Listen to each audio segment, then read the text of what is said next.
Hello, everyone, and welcome to the Crystal Core Radio Podcast. Brian and Chris here bringing you the live letter summary, diving more into details of 6.2, the dates, releases, content, and so much more. If you're tuning us, if you're tuning us live over here on Twitch and over on Final Fantasy, our Ginger XIV, we're going to be hanging out summarizing this live letter for you.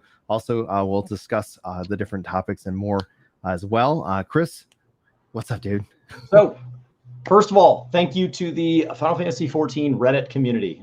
Thank God you see Muna and Luna's name here, but thank God for the team that live translates this for us, gives us that unofficial translation for the huge chunk of the world that does play 14 but does not speak Japanese. And then also thank you to everybody we have just hit our August subscriber goal over on Twitch, so we will have some bonus streams at the end of this month. I have some events next week, and Brian has an event today. Anyway, so we have lots of events, but that will trigger an additional one. And Farmer Girl, Book Boy, and KO Writer did an enormous amount of gifting that pushed that to the last little bit. But thank you to each and every one of you that hang out with us every month. And then those of you that are able and willing to make a monetary portion of that, it makes a huge difference in both of our lives. Absolutely. So we got a lot to talk about. I'm going to say thanks for the likes. Also, if you guys enjoyed these podcasts, you can find them wherever podcasts are found. So we take these and we actually bring them into an audio format. So you guys want to listen to those as well. Check all the links, but you can always search any podcast platform, Crystal Core Radio, and it should bring us up. So if you give us a rating, that'd be great. That's a great way of helping its discovery as well. So on that note, live letter kicks off with the trailer as expected. We got some beautiful images and artwork that is just highlighting the first part, the Island Sanctuary. Now, we watched the English version of this, and so some of the lore ramifications seem pretty exciting, but clearly we are going into the world of darkness from the trailer. We already really kind of surmised that, but we're seeing some of the bosses. We're starting to see some of the raids and so much more. We see kind of a little tease of Hildebrand kind of stuck in the moon to some degree. What moon? Who knows? We'll have to wait and see. The patch being Buried Memory and the release date being August 23rd as predicted for this patch. And then we're starting to speculate now on the half patch, which will include the Criterion dungeons somewhere maybe October 18th or later. Yeah. So let's start with how they open and because that was a very packed trailer, and we probably will also maybe do kind of a breakdown of the trailer individually in the specific video. But Chris, why don't you take over? So with that coming August 23rd, keep in mind that this is talking about all of 6.2. So we've got half patch content that's like sometime, let's say late October, 2 months after this. And that's all going to be in here as well. So we're looking at the half patch and the main patch content. The main patch content, of course, going to start us off with story. Now, Buried Memory, the interview this week did say Buried Memory is in reference to both the raid story and the main story. So there's a little double meaning there. And so as we look at Buried Memory, that's your big clue. These always look like really obvious clues in hindsight. This will be new story, new MSQ, but we will also get a new dungeon. We just get one dungeon per patch now.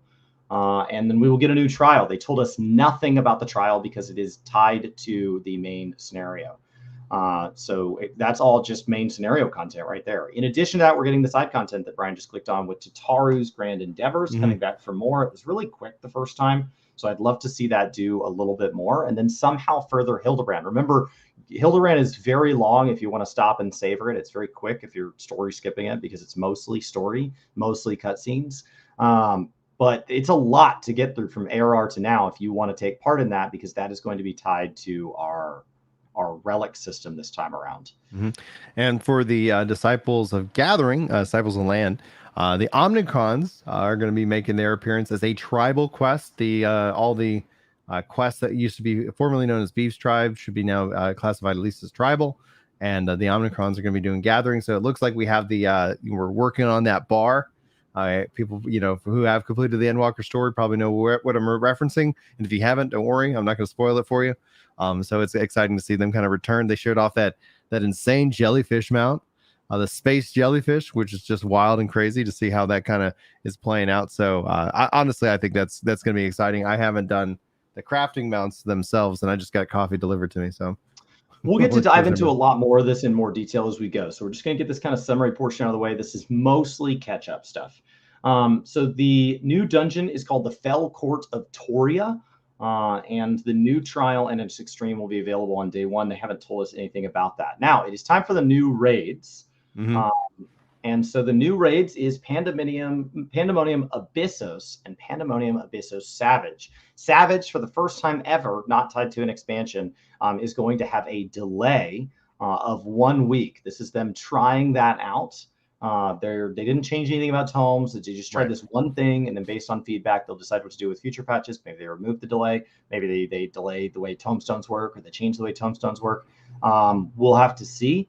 But this is just for some original feedback. I hope people really enjoy this. We'll also be getting the Unreal Sephiroth there. So for those of you that have not cleared Ultima and want to try the Unreal system, it's very easy to get it. So go ahead and get that under your belt, because Sephiroth's likely going to be a fair bit harder. As we go on to main scenario, we have been looking back. And so Brian here is showing a screenshot of the Steps of Faith trial. That is now going away as a trial and will be a solo quest battle there with the quest NPCs. And so you see some familiar faces. We are also the Mog fight. The 8-man is getting updated as well, but the extreme is actually staying the same. So they're going through and modifying the dungeons to support this more of the single player ease of access to the story. And Steps of Faith was highlighted also in the trailer, which confused me. Like when I saw that, I was like, "Whoa, we're going back to step." Like what? And then I was like, "Oh yeah, that's okay. I gotcha." So the duty support system is expanding. It will go all the way through the 3.0, kind of those dungeons you get along the way. So Snowcloak, Keeper of the Lake, Psalm All, Airy, and the Vault are all joining that 4-man support. Keep in mind that's only MSQ 4-man. So anything larger than 4-man, not yet supported. They're looking at a 7.0. Anything not MSQ, so no Dusk Vigil and all that. When there was questions, hey, how come RM Veil didn't get launched in when they did the ARR stuff? Remember, we'll get the rest of Heaven's Word with 6.3, then we'll move into Stormblood support for in 6.4, 6.5 timeframe, and then everything Shadowbringers and later is already supported. So that kind of handles that. Yeah, what's interesting in terms of the timing is that we know we were getting the variant and Criterion dungeons 6.25, but in 6.3 we're not seeing that system expand, because I think obviously they're focusing on finishing up some of those past dungeons, and then in 6.4 we'll see more investment into the variant and Criterion dungeon system as well. And they did promise PvP adjustments and PvE adjustments in terms of the jobs. They didn't obviously go into much detail here, but they said they're going to start actually explaining their thought process in the patch notes and on the job guides, just to help kind of hopefully ease some of that initial stress when people see that their job might be changing in some way. We do still know that Dragoon and Astrologian changes have been delayed until 7.0, meaning outside of like potency adjustments, any kind of rework or redesign is going to happen in the 7.0 expansion for those two jobs listed specifically. And we have a ridiculous amount of side content. Variant and Criterion are going to be the half patch, which means Island Sanctuary is coming now, 6.2. So we're going to see a lot of Island Sanctuary details in this live letter, and we'll get into those because that is coming right away. We'll also see a lot of Variant and Criterion. And keep in mind, though, those are the half patch. So that is at least 2 months after the 23rd. We don't have a date on that yet. Like I said, I believe October 18th is the earliest Tuesday that I would predict it at. It could easily be as late as maybe the first Tuesday in November is kind of the range that I would put on it now. And then we'll adjust that range and get more accurate as we get more information. Now, this is... go ahead. Yeah, you want to jump in? So Adventure Plates. I don't know how much you engaged with the Adventure Plate system, Brian, but I tried it out. I like it. Cumbersome. Well, it was. And so they're reworking it. So it's going out of beta into release. And they stated in the last live letter that your plates are going to be deleted. However, they have made a clarifying statement that says that if it is linked to your like adventure, like your gear set, that you'll actually keep it. So if you guys have adventure plates, be sure to make sure that you've got those linked up so that way you don't end up losing it in the conversion. So I think that makes a lot of sense. I'm happy to see that. I know a lot of people put some serious work into it, and I'm glad they're simplifying it, because I was finding myself going like, oh, I thought I had that, and realizing that there was extra steps that I missed. But it's the coolest. I think it adds a lot of personality to the content, and to see that, and then obviously they want to bring that into more of the content, like the dungeons and more, that I think will actually just continue to add flavor to the play. So hopefully that'll expand to other systems. Remember, it was originally designed to be an expansion on the PvP system. So as it gets PvE rewards, that's like, it makes sense that that's going to take them some time to get there. We are moving into our next tombstone. So for anybody that's new and this is their first expansion to be kind of on patch, we make massive gear jumps on the even numbered patches, 0.0, 0.2, 0.4, and then the odd numbered patches tend to feel a little more like catch up to me. That's when your alliance rate is 0.1, 0.3, 0.5. And so we are going into the Allegan tombstones of causality. There will be new crafted gear. And speaking of crafters, if you don't like leveling yours, but you like being able to repair gear, you will now have the ability to repair other players' gear or request repairs from other players, both in or out of duties. This is a 1.0 feature that us 1.0 players have been asking for it to come back since 2.0. And so I'm thrilled to see this make a return. Thrilled. Yeah, absolutely. Absolutely. And speaking of just making things a little bit easier to kind of push through for people, those of you that use the actions pane to try to drag actions on bars, I'd love it to still kind of highlight the ones that are maybe missing from your bar in case you accidentally misplaced one, just so you know it's missing. But there is now going to be a second layout for that screen, an optional layout that will help you show the abilities, not just in the order you unlock them, but instead in the order they are used in combo sequences, so you can better understand your rotation.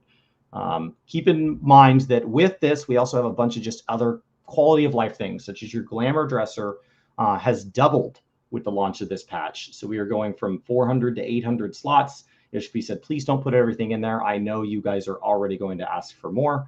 But that's big. That's big. And they're also working on their preparations for the 7.0 graphical update. So they're talking about some of the things by adding in dynamic resolution functions currently in beta, adjustments to the resolution of 3D graphics according to the current GPU burden. And this is going to be an editable setting. So I think over the course, as we get closer and closer to 7.0, we're going to see more and more of these systems brought in. We're speculating on, he's talking about bringing in also some of the features that have been on popular add-ons, and so he didn't clarify that, but there has been some posts and discussions, so we didn't actually get any of that. I know we were asked about it during the live letter, and I was just wanting to clarify on that right now. Go ahead. Job adjustments. Keep in mind that we don't get big job adjustment news in part 1 and part 2 of the live letters much anymore, because all it caused was people mauling over it, and we just couldn't keep it under control. So it only ever damaged or kept the same people's view of the patch. And so they've largely pushed a lot of that to the patch notes when the patch goes live. There will be no major overhauls, but there will be minor adjustments to several jobs. This time they didn't even give examples of which jobs as they have in the past, but their goal is to better moving forward, show the intentions behind the job adjustments so that it'll make the decisions clearer and easier to follow. These will be released both on the patch notes and on the guides. The patch notes will link to the job guides, so that people can better go track all of that. It's also time to adjust crit and direct hit, because it felt weird that if you got a guaranteed crit, that any crit on your gear didn't help you. And so now actions that guarantee crit will add that damage. And so they're going to go kind of above and beyond. So I know as a warrior main, I'm super stoked to see the world's largest fell cleaves. Let's do this. I think that's some really good information that's coming along the lines. And so, I feel really good about that. I was kind of worried, what are they going to do? But everything they stated there, had me positively excited, as opposed to oh, how's this going to work? Right. And the fact is, it feels like it's actually going to be taking advantage more of how you choose to kind of spec out your warrior in terms of that. Oh, I already clicked on that. So Rival Wings is coming back. Yes. That's what Hidden Gorge is. And then it is time for Series 2 to begin. This is not just seasons. It will also be Season 3. Seasons are a little bit quicker. Series are the big rewards. So if you haven't gotten your gear, go ahead and grind that up. It will be claimable until the end of that series. And they said that those little tombstones would be able to buy it during that as well. So it's not the end of the world if you don't make it to 25. But if like me, you're on 21, I should really just buckle down and get those last 4 levels before that. If you haven't quite finished it. And then there will be quite a few adjustments with Crystalline Conflict as we go into Season 3. So before, you couldn't D-rank. And now, as a part of Platinum, Diamond, Crystal, you can. Now, it will log your highest level achieved in terms of your rewards. So this, they believe, is going to add in more competition. keeping people kind of playing and jumping in and trying to like go ever higher and play their best, because I think they're seeing people kind of reach a point where like I got it, and then they just kind of they might still queue in, but they're not like actively competing because it doesn't affect them win or lose. So this is going to essentially saying that platinum, diamond, crystal, that's going to have that loop there. There is no auto de-leveling. So one of the things that I'm asking, and I'm just generally curious about, is that, well, like what keeps you queuing in, especially if you do not want the risk of de-leveling? Well, part of that is that your highest level reward is whatever you achieve. So if you did get to crystal whatever, that's what your technical reward level is. But then the question ends up being like, like, we'll have to wait and see how that fully impacts the community. So feel free to obviously let us know your thoughts, because I'd love to hear them, and we can discuss that later in the show. When you derank, you're just going to go down to the top of the rank below it. So you're not like going down to the bottom of it and having to earn. You're just going down to literally 1 star off. So if you think of those as a more like cohesive spectrum there. Yeah. And because of this, I mean, obviously with the next season, we're going to go ahead and start everybody at bronze 3. So you're going to start all the way down at the bottom, and then people will work up, I assume, very, very quickly.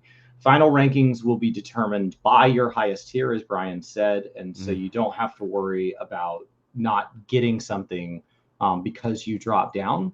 The withdrawal mid-duty or after matching is going to be given stricter penalties now.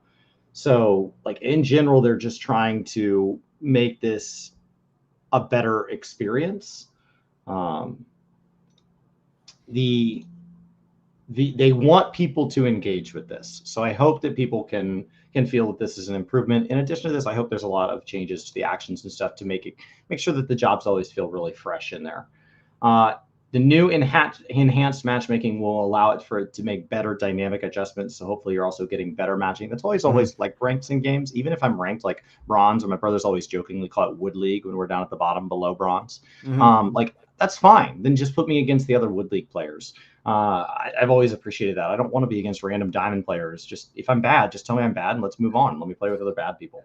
And I am bad. So you will be eligible to receive portrait elements, achievements, and titles for all tiers up to and including the highest tier attained during a season.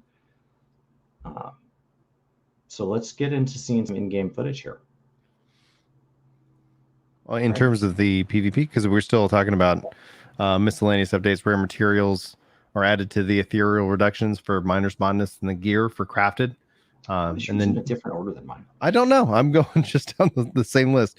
All right, there we go. So if you guys wanted to know what Carbuncle might have looked like if Pandemonium didn't find them to be too scary, you could now see a image of what they envisioned Carbuncle might have been, which is, I think, so funny.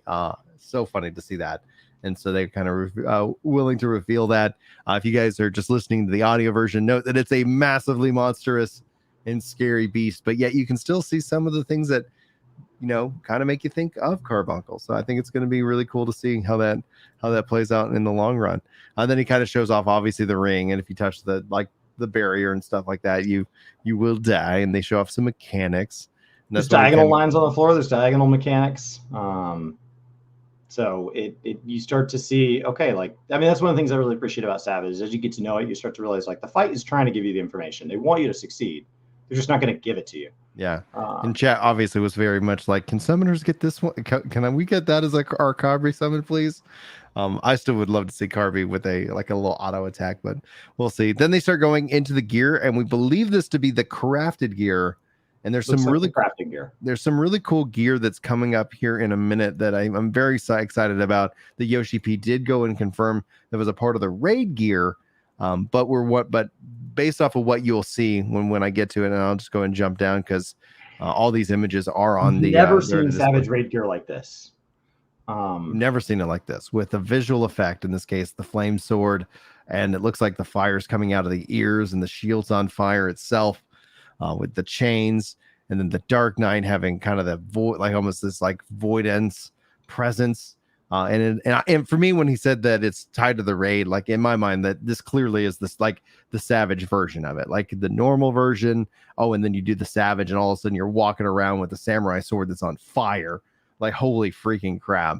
I think that's going to be pretty freaking epic, and that's going to be some real, what I've heard, like Limit Break Radio talk about gear lust. Like, I think that's going to be like, okay, like we're doing this, right? We're sticking with this.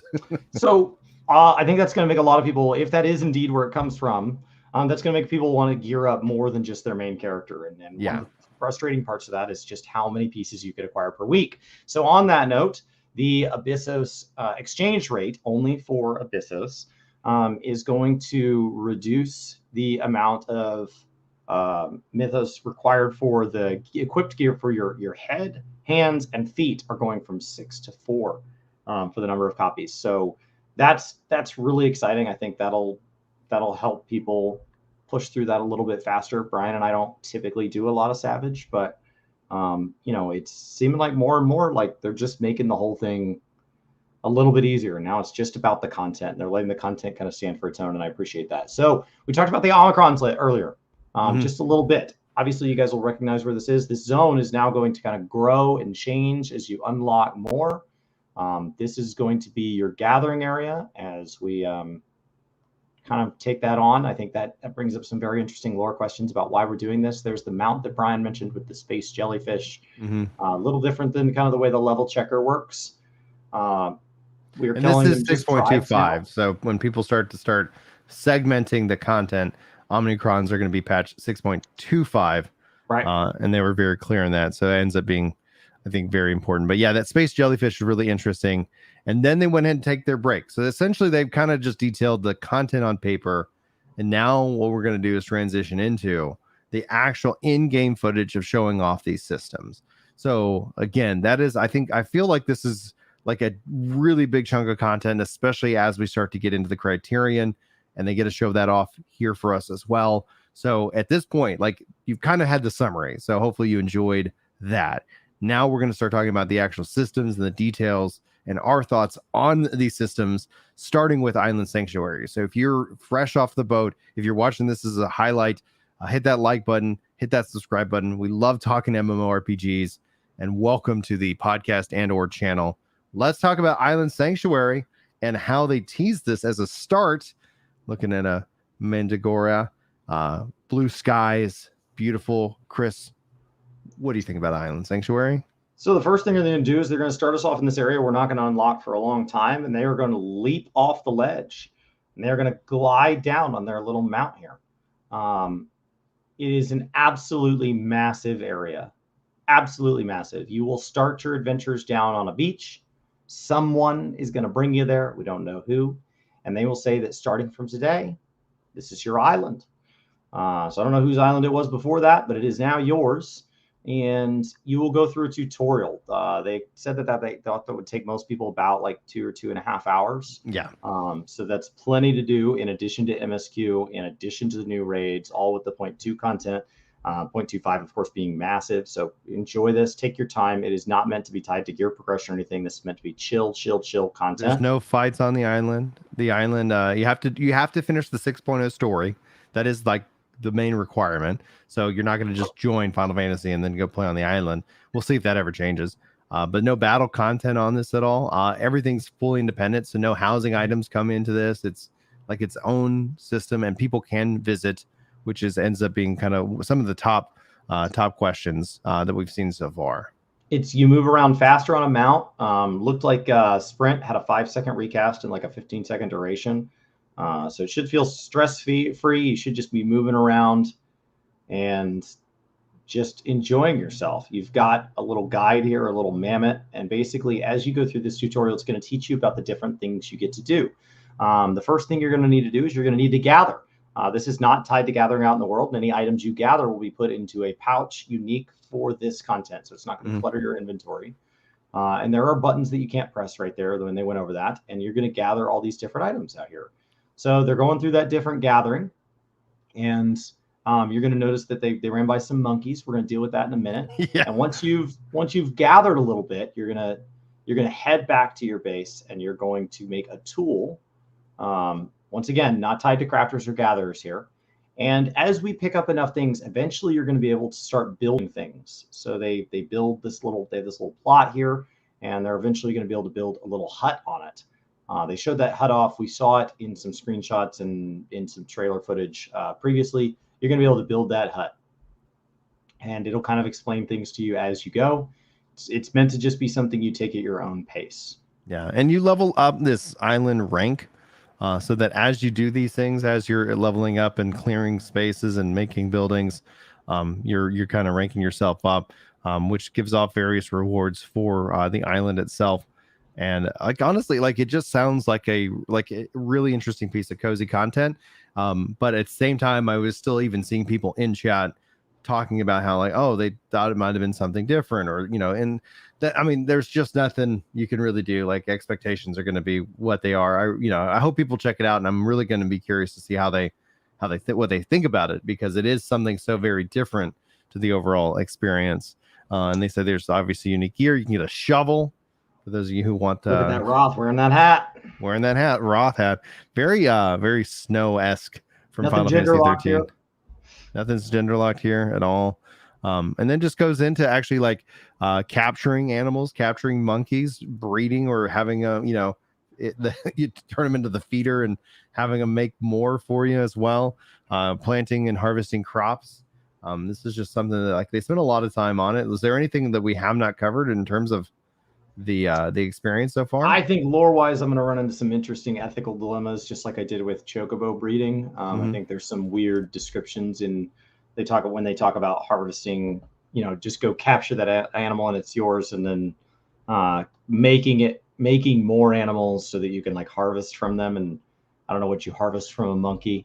So I think there's some weird stuff there. But you're going to be basically developing this island. So you're going to be chopping down these trees and getting more plots and making more stuff, making whole little areas. So you can nickname the monkeys, you can give them names, you can it really feels like a massively fledged out system. So like you'll overall have 40 of your minions roaming around. So those of you that don't have enough minions, by the way, just as a shout out, come stop by stream this week. This upcoming week, we're going to be doing an event is going down, minion related, so just be aware, lock it in. Hopefully we'll see you over on the Twitch. Anyway, island sanctuary activities basically is gather, plant, care for the animals. You can landscape, you can build facilities, and you can sell handicrafts. And ultimately, you can release minions, earn rewards, and explore the wilds. That's essentially kind of the deck pitch for Island Sanctuary. And personally speaking, I think what they showed off looks beautiful. I don't know where it's going to fall in my worldview, right? Like in terms of like, it could be content. There's content in 14 that surprises me in a way that I'm like, oh, I really enjoy this. And I wasn't expecting to. So I don't know if I'm going to resonate, and I'll let you guys know my thoughts on Island Sanctuary, obviously, after I go hands on with it.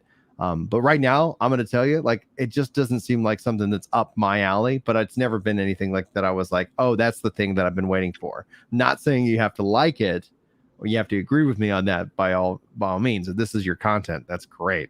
I hope that I'm surprised by it, but overall, like, I was like, okay, yeah, I'm definitely going to jump into it, but I don't feel like it's going to be the reason why I stay subbed, right? Like, and that's kind of how I view it. What do you think, Chris?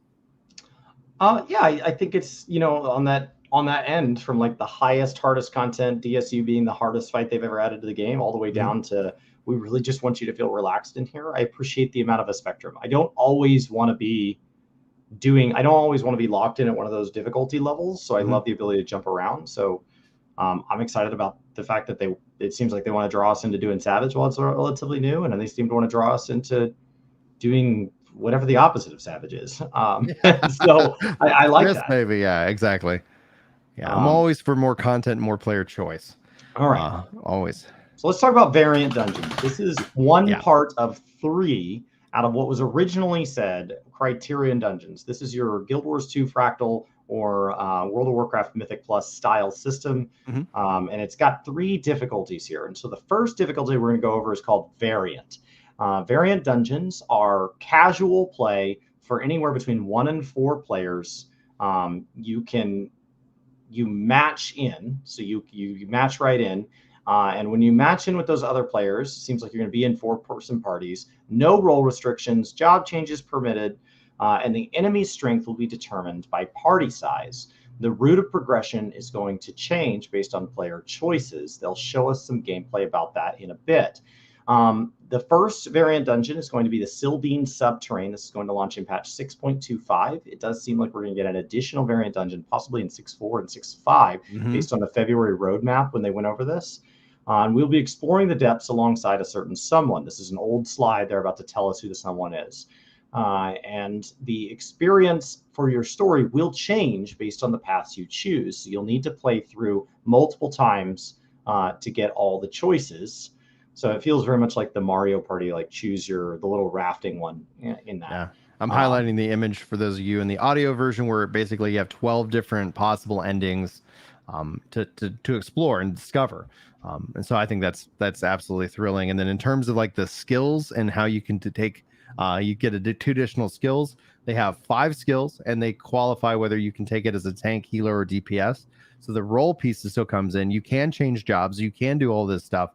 And then you get these 2 additional skills to kind of help round it out, because you can go in with variant anywhere from 1 to 4 players. So you don't have to go in with 4. You want to go and try and solo this stuff? Let me know. I'm excited to watch that. Freaking sure. Now, these abilities are all called variant as the first word in their name. So you've got a variant heal, a variant provoke, a variant resurrection, a variant damage ability, and then a variant rampart being the tank protection there. And they're called variant, which is different than criterion, because different than red mage is variant, but the coder in me is var. I'm like, oh yeah, like it's just a var. Like we'll determine what it is later. Variable variant in that regard.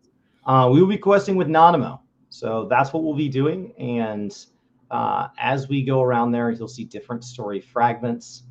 And they showed us an initial cutscene of this. It looks absolutely stunning. You'll be able to go in as 2 people. You could go in as a full party. You could go in alone. Lots of options. Feels very much like a deep dungeon type experience. You could go in with random people. You can go in by yourself, whatever you want to do. If you have more than 1 player, the amount of players standing on a tile when you get to choose your path will determine. We don't know how they handle tie breaks and what happens if you don't want to. And Nanimo is going to suggest a direction. She'll change it up from time to time, but you don't have to go that direction.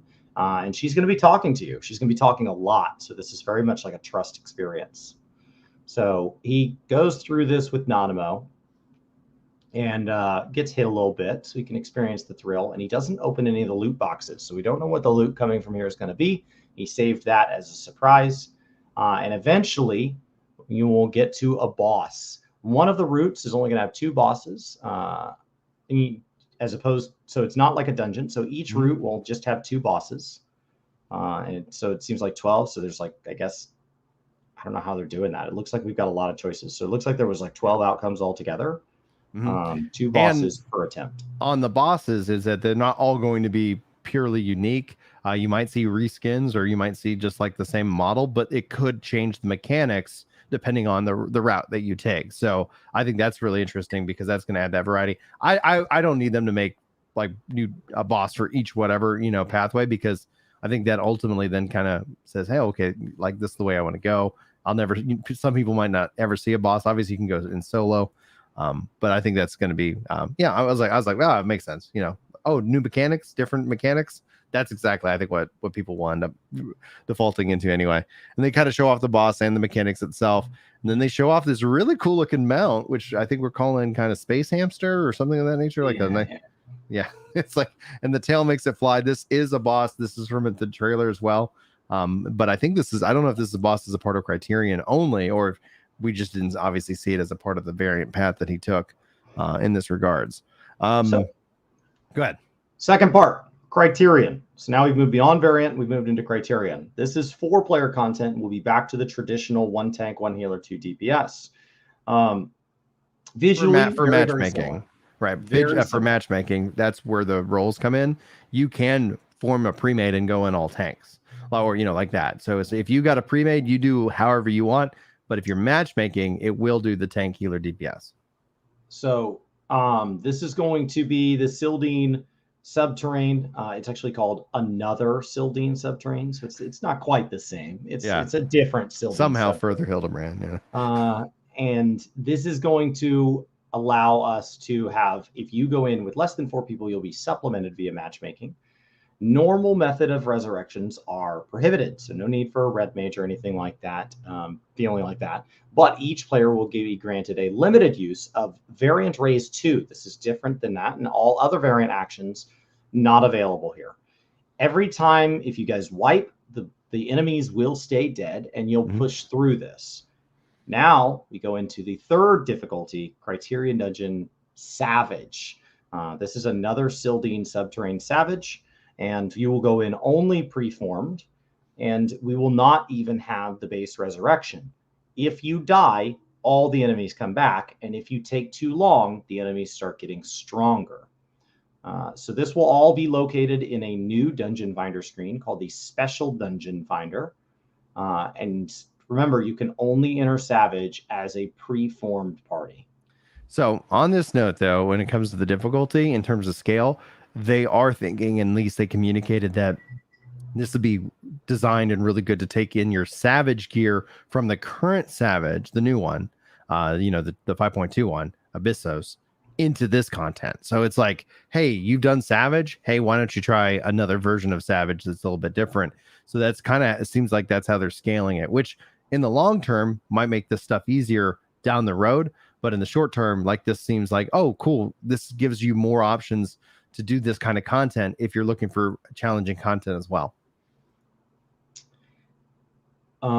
They did say you cannot ignore the bosses. You'll have to beat all of them to get the boss to appear. So I know that the way like the Fractal and the Mythic Plus system handle trash kind of varies. So you'll need to, but the trash, you'll need to think about what order you pull things in, because certain overlapping mechanics might wipe you. He, of course, just went in as God mode, so we didn't get to see any of that. And he just kind of wrecked things. But he expects this to be a lot stronger. He does think the boss fights will be shorter than 8-man fights, so that they'll be fast-paced and really, really fun. Yeah.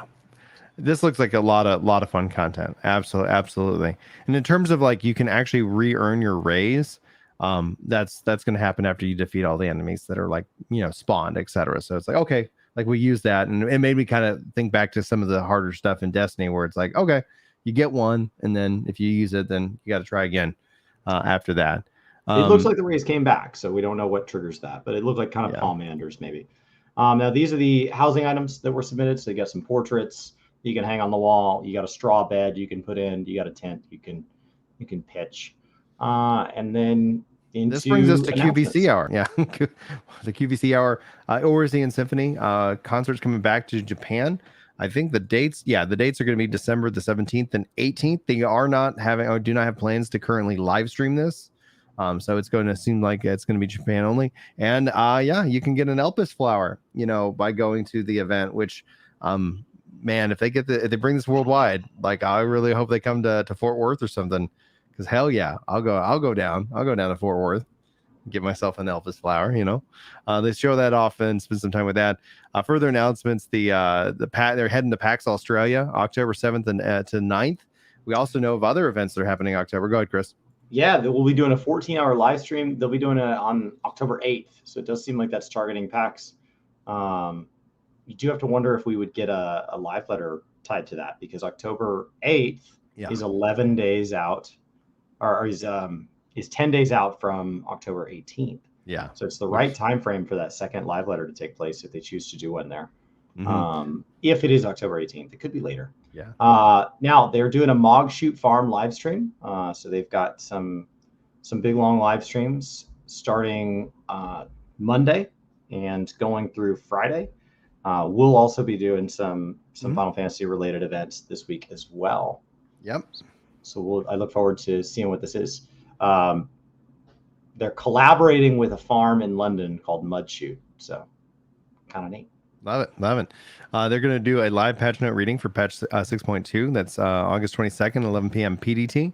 So if you guys want to listen to them go over the patch notes, there you have that option. And Chris already confirmed the 14-hour broadcast is coming back, and that looks like that's coming back for October.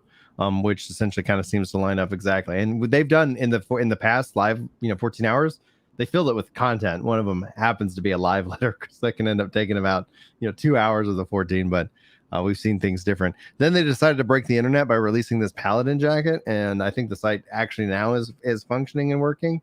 but people are rushing out to try and pre-order it, and you can see it here on the screen. Just absolutely gorgeous. So I was like, that's might be something that gets me to open up. Julie got me the Buster sword that we actually got mounted on the wall. So it just like, wouldn't mind the jacket to the wall. I'd wear it, but it is what it is. What else they got for us, Chris? These only came in Japanese only when they were in physical, but now they're available in Japanese only in digital. So I'd love for these to be offered in other languages, but these are the 3 volumes of the Unending Journey. And then they're now going into 50% off the online complete edition. So we're now selling discounted stuff. Remember, Steam as a platform, anytime they do game codes or anything like that, they're discounted. Sometimes those are a little bit separate so they can better align with like Steam sales and all that. Yeah. But the other platforms all tend to stick together as a big group. And while shouting out things that are on the Lodestone, the starter guide video series is out. So they are starting to help with that new player experience, which is, in my opinion, one of the bigger pain points in Final Fantasy. Like, we love being here caught up, but to get here is a big ask of new players. Yeah. If you'd like to be part of the team, they are hiring game designers. So everything from scenario to live system being like the Island Sanctuary, scenario being things like story or MSQ, game content being like dungeons and boss fights. And they are also looking for Japanese to English and Japanese to German translators. So if any of you have mastery of those 2 languages and want to be involved, they are looking for that.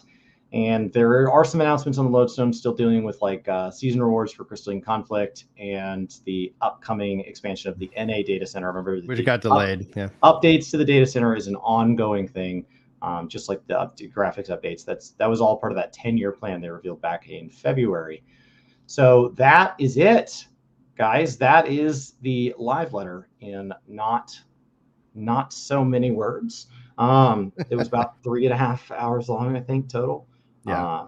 Nice and concise. I mean, they really only run longer than that when English is supported. Yeah, the last one too was really condensed and fantastic. I think for me, when I look at this live letter, the big takeaways are like, I was really happy to see Island Sanctuary. I'm glad that people don't have to wait much longer for it.